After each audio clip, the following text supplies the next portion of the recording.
Bom, a partir de agora, talvez fique um pouco mais complicado para vocês entenderem. Então, eu peço que vocês vejam esse vídeo com calma, né? Pausando, analisando a figura, vendo a NBR, para que vocês consigam acompanhar, talvez com maior facilidade. Por quê? O que a NBR recomenda em relação à construção do tanque séptico? A gente tem aqui os equipamentos de entrada e saída do esgoto, no esgoto afluente ou efluente líquido, que sai do tanque séptico, e algumas dimensões já determinadas pela NBR que precisam ser cumpridas, né? Algumas recomendações. A primeira recomendação diz o seguinte, eu vou ler aqui com vocês. Em relação aos dispositivos de entrada e saída. Primeira coisa em relação ao dispositivo de entrada, né? Letra A. A parte emersa deve estar pelo menos 5 centímetros acima da geratriz superior ao tubo de entrada e a parte imersa aprofundada em até 5 centímetros acima do nível correspondente à extremidade inferior do dispositivo de saída. Entenderam? Pois é, não é tão claro, né? O que é que, destrinchando essas recomendações da ABNT, da NBR, o que é que a gente tem?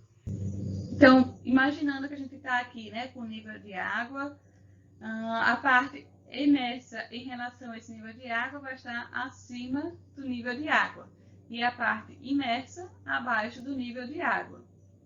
Primeira coisa é isso. A geratriz superior é essa parte mais superior mesmo, mais acima da tubulação que vai entrar no tanque séptico, né? Do cano PVC, então a parte mais superior vai ser essa geratriz superior. E, consequentemente, a geratriz inferior vai ser a tubulação, a parte mais baixa, né, da tubulação de entrada da tubulação do tanque séptico. Então, o que a NBR diz novamente? A parte emersa deve estar 5 centímetros, pelo menos, acima da geratriz superior do tubo de entrada, que é esse valor de A. Então, esse valor de A aqui é associado a essa parte emersa, fora da água, acima da geratriz superior, então a geratriz superior está aqui nessa tubulação que está entrando no tanque séptico, deve ter pelo menos 5 centímetros. Então, A deve ser maior ou igual a 5 centímetros. E, além disso, a parte imersa, aprofundada, até 5 centímetros acima do nível correspondente à extremidade inferior do dispositivo de saída. Esse valor é esse tamanho que a NBR traz em relação a esse espaçamento aqui, que deve haver entre o nível de água e a parte da geratriz inferior da tubulação de entrada. E o nível de água deve ser o mesmo que a extremidade inferior aqui do dispositivo de saída. Então, aqui a gente vai precisar garantir que haja esse espaçamento mínimo entre a tubulação de entrada e o que está saindo, para que não se retire um esgoto, ainda com partículas não sedimentadas ou não flotadas, na parte mais clarificada do esgoto, precisar garantir que haja esse espaçamento mínimo aqui de 5 centímetros. Outra coisa que a NBR traz é em relação ao dispositivo de saída. Nesse caso, ele diz, né, que a parte emersa, nivelada pelas extremidades superiores do dispositivo de entrada, seja o valor de B, aqui, ó, e a parte imersa deve medir 1/3 da altura útil do tanque. Então, o valor de C deve ser igual a 1/3 de H, e H sendo a altura útil, que a gente determinou a partir do volume útil calculado, a partir da geratriz inferior do tubo de saída. Então, a gente vai ter um tamanho de C, o tamanho dessa tubulação aqui, abaixo da geratriz inferior do tubo de saída, como sendo igual a 1/3 dessa altura útil total, aqui determinada com base no volume útil calculado.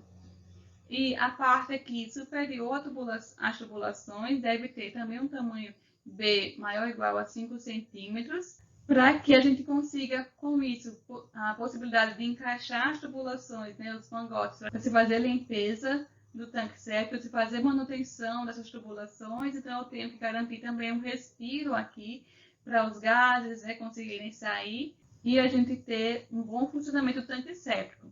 Outra recomendação que a NBR também traz é que as geratrizes inferiores dos tubos de entrada e saída devem ser desniveladas em 5 centímetros. Então, esse desnível que há aqui na saída da tubulação de entrada e na saída da tubulação de saída deve ter pelo menos 5 centímetros. Essa altura que está dizendo aqui, ó, no desenho de 5 centímetros, que deve também ser obedecida.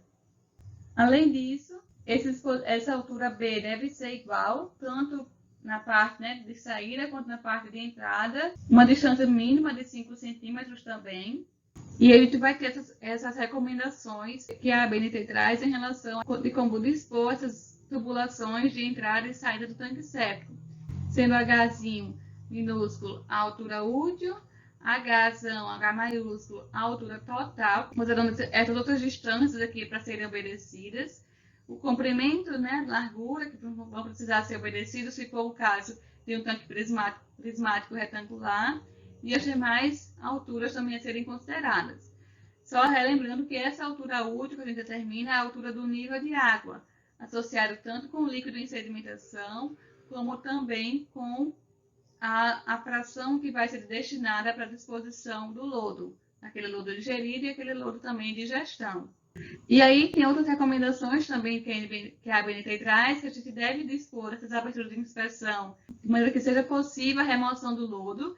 A gente estima, né, que vai ser feita a limpeza do tanque séptico em determinados períodos de tempo, de anos, e para fazer essa limpeza, então, é preciso garantir que a construção do tanque séptico seja adequada para que os mangotes dos carros limpa-fossa, por exemplo, consigam fazer adequadamente essa limpeza. Se eu tiver um tanque séptico de câmaras em série, preciso garantir também que haja pelo menos uma abertura em cada unidade, em cada câmara, para também fazer a limpeza e inspeção do tanque séptico.